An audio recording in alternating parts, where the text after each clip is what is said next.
In 1869, 13 Germans vanished into the Arctic ice, drifting on an ice floe for 200 days. Follow me from Bremerhaven to almost Greenland for one of the strangest survival stories in polar expedition history.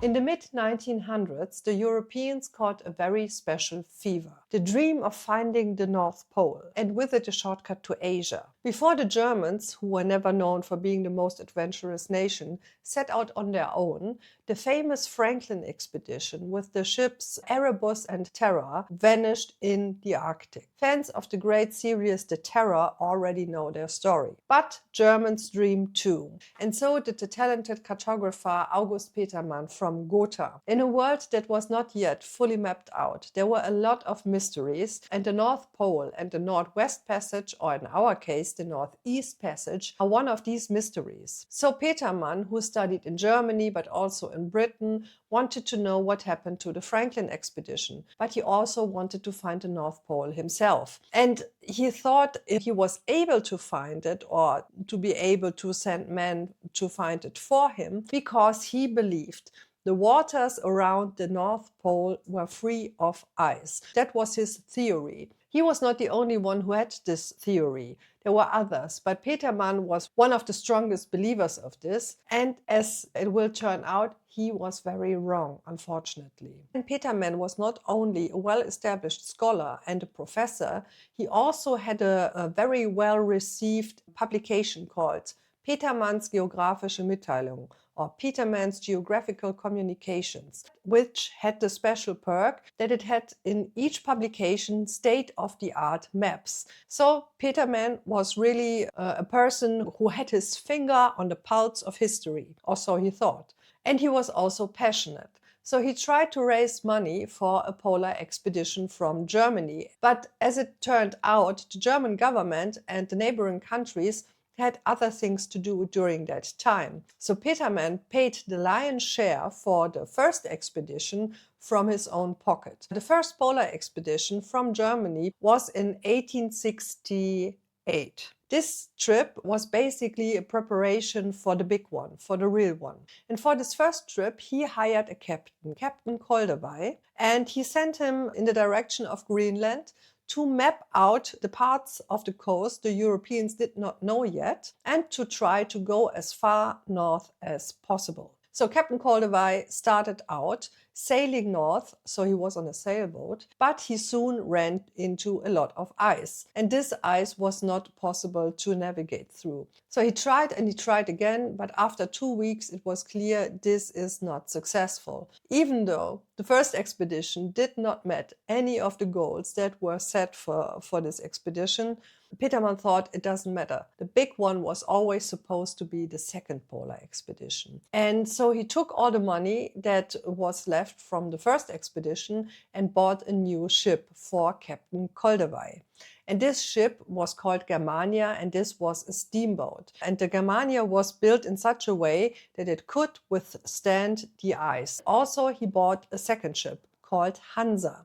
And on the Hansa, which was the supply ship, was mainly stored the coal that they would need for this expedition. All in all, there were 28 men, half of them on the Germania and half of them on board of the Hansa. And the captain of the Hansa was called Captain Hegemann. And he was well experienced in the Arctic because he used to work as a whaler in the area of Greenland. But none of the crew members, none of the 28 men had ever experienced a winter in the Arctic Circle. None of them. That would unfortunately change. So the objectives for the second polar expedition were finding the North Pole, proving that the waters around the North Pole were free of ice, finding the Northeast Passage, and also to map out all the unknown parts of Greenland, so they could get a whole picture. But Petermann was not only interested in the land or in the North Pole, he was also interested in the people. So he asked his two captains that if they got in contact with the native people, with the Inuit tribes, that they talk a native man and a native woman into coming back with them to Germany, basically to be studied. As you can see, this part of the journey did not age well. And speaking of not aging well, when I'm talking about discovering unknown parts of Greenland, this is of course from a European, or in this case especially German perspective. The native people of Greenland did not have to discover shit because they were living there, obviously. So they had 28 men, 15 on the bigger ship Germania and 13 on the smaller ship Hansa. And on June 15th, it was finally time to set out to the North Pole. So the ship started out from Bremerhaven. And not only a huge crowd gathered to wish them farewell, but also the Chancellor of Germany and the King, who later would become the Kaiser, wished them safe travels. So they started out, and at first everything seemed fairly fine. Sure, they soon encountered the first fog, the first icebergs, but the ships were able to communicate with their ship horns even when visibility was low. Without any bigger problems, they reached the coast of Greenland. But on July the 20th, shortly before nightfall, there was again fog. And there was, of course, again ice. So the ships communicated via foghorns. And the Germania sent out the signal to the Hansa. And what the Hansa read into the signal was push further into the drift ice. That was not what the Germania wanted to communicate. But because visibility was so low, they did not see that the Hansa was pushing further and further into the drift ice. And by the next morning, the Hansa had completely disappeared, and the two ships would never see each other again. So what happened on the Hansa? The Hansa pushed further and further into the drift ice. But at first, the ship's crew did not panic, because there was, of course, a plan for a time when the ships lost track of each other. There was an island with terrific name Sabine Ö, or Sabine Island, which was the meeting point for exactly this case. So both ships tried to reach this island. But the Hansa was already deep into the drift ice. And by September 14th, the ship was stuck. It was so stuck into the ice that it could not move on its own anymore. And the captain of the Hansa ordered his men to build a hut on the ice. That was supposed to be their shelter for the worst case scenario. You see, the pressure of the ice can be so strong that it can crush ships. So they used the coal that was meant to use as fuel for the Germania. They used these coals and built a hut with them. And they poured water over these bricks, and this water froze within seconds, so it sealed off the hut. And then they took a spare sail and threw it over this hut, so they had a real house. And they made even a floor out of coals, and they built a door out of spare wood. During all this time, they of course tried to save their ship. They were fortifying the Hansa as best as they could. By the end of October, it was clear that the Hansa could not be saved. The ship had cracked in different parts, and what was maybe even more telling is that all the rats had left the ship. The rats fled the Hansa onto the ice, and they froze there. Captain Hegemann ordered the crew to get everything useful off the Hansa and into their coal hut, and to cut the ropes with which the boat was secured. All of this was, of course, very exhausting. And the men went to sleep for the first time in their coal hut. And by the next morning, the Hansa had crumpled and cracked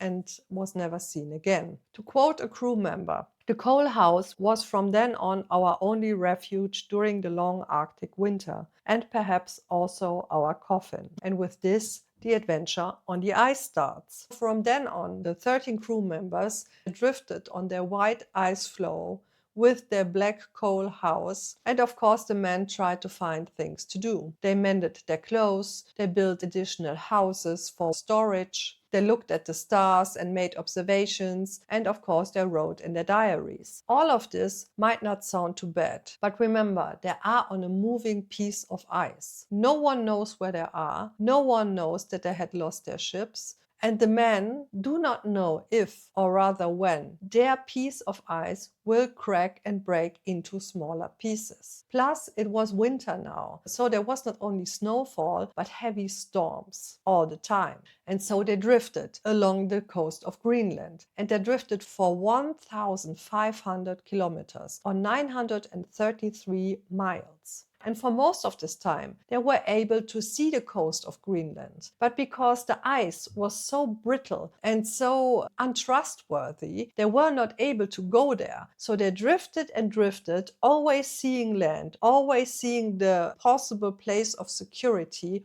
without being able to reach it. And then Christmas came. And on Christmas Eve, everything was fairly fine. They built themselves a makeshift Christmas tree and they drank their last rations of port wine. But on Christmas Day, a storm came, and it was a mighty storm. To quote one of the men, "The ice creaks, rumbles and saws, as if eerie spirits were at work beneath our floe."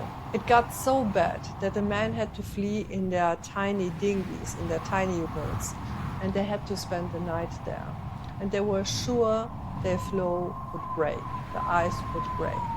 But it didn't. And the next day they moved back into the house of coals. But the following night, no one was able to sleep because they already had experienced the fear that any moment the ice would break beneath them. Tell me down in the comments, what is the worst place you can think of to sleep? I think this situation, when you have to go to sleep on a ground which can break up at any second and kill you, is one of the worst things I can imagine.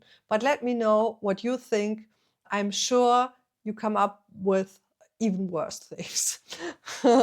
Okay, back to the ice floe. The next morning, they saw that the ice did break during the night without them even noticing it. So a part of the ice where one of the additional houses they have built broke off and just flowed away. But there was nothing they could do because they were right in the middle of the pack ice.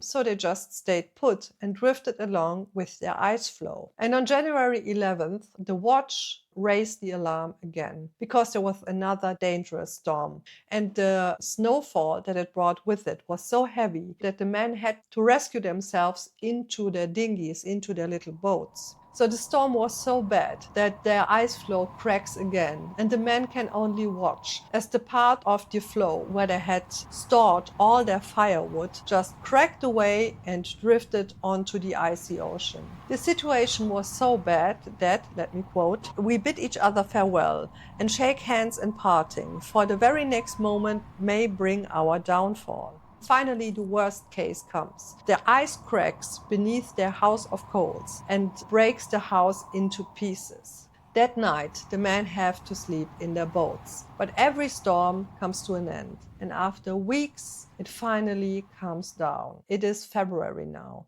Spring is coming, and the men start to see animals again. There are birds in the sky. They see polar foxes. They see seals. And their ice floe starts to move faster. It takes up speed because they had left the strait between Iceland and Greenland. So the men are more hopeful, except one crew member, the ship's doctor. He stopped to get up. He stopped eating, so the men had to feed him so he did not starve to death. But the doctor was not only depressed, he was also getting paranoid. He started to see conspiracies everywhere. He started to punch his crew members or to bite them, and they really had to watch his every move. And when they did not watch him, he tried to kill himself. So they put him under surveillance 24/7. By then, they were on their ice floe for 4 months already. And no wonder the doctor has lost his mind. It is a miracle that the other crew members were fairly sane at this point in their journey. But it is not over yet. By the end of March, they see islands in front of the coast of Greenland, but they still cannot reach them because the drift ice still is not walkable and their little dinghies are not able to push through the ice. On May 7th, it is finally warm enough that the ice had melted down to a degree that it looked possible that their little boats could reach land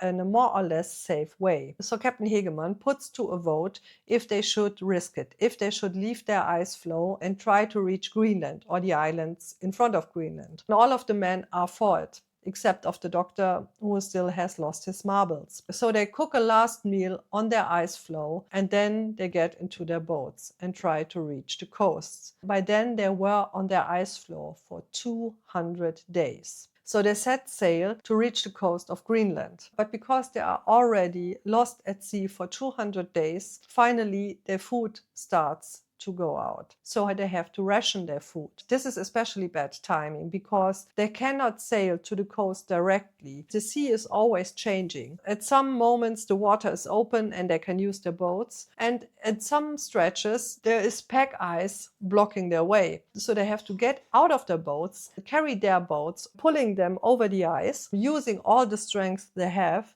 and having less and less to eat. This way of traveling to reach Greenland takes them weeks. In June, 1 year after they started out of Bremerhaven, they finally make landfall. Of course, the area where they make landfall, there is no settlement. This is just one part of the coast where no one is around. But because they are on land now, they are able to hunt birds. So they shoot down a lot of them and they are able to eat again. Then they make their way to the next settlement, which is called Friedrichsthal, or now is called Nasa Midget. I'm apologizing for my pronunciation. And this is a German missionary station. So bizarrely, the first words the crew members hear after 200 days in the Arctic ice are German. This may be the beginning of the feeling of any German travelers that no matter where you are in the world, there's always another German there first. But I digress. They are very well received there and they have a very good contact with the native people. And luckily, they do not talk any native people into coming back with them to Germany. The crew members gather their strength, they have a good time, and then they learn that there's a Danish ship that is bound to go home to Denmark soon. And after 8 weeks, they finally are back in Europe. They land in Copenhagen, and the arrival of these shipwrecked men is no news at all. Because during this 200 days, during their time in the ice, they had started a war between Germany and France, and no one paid them any mind at all.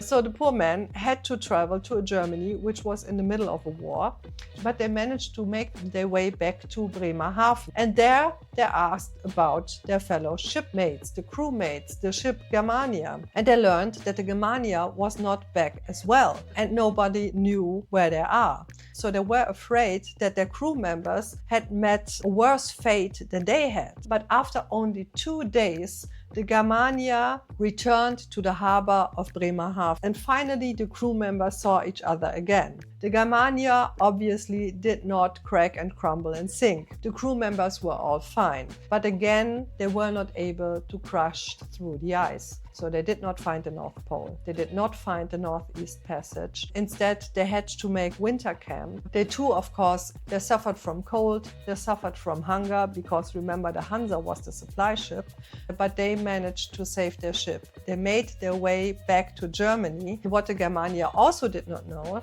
was, of course, that there was a war raging. And they did not know that the route they took to getting back to Germany, to getting back to Bremerhaven, was sealed off with mines in the water. They were oblivious of that fact because the way of communication in the mid-19th century was not calling anyone. It was not possible. So they literally drove through a minefield back to Bremerhaven unscathed. And in the end, all 28 men survived. Okay.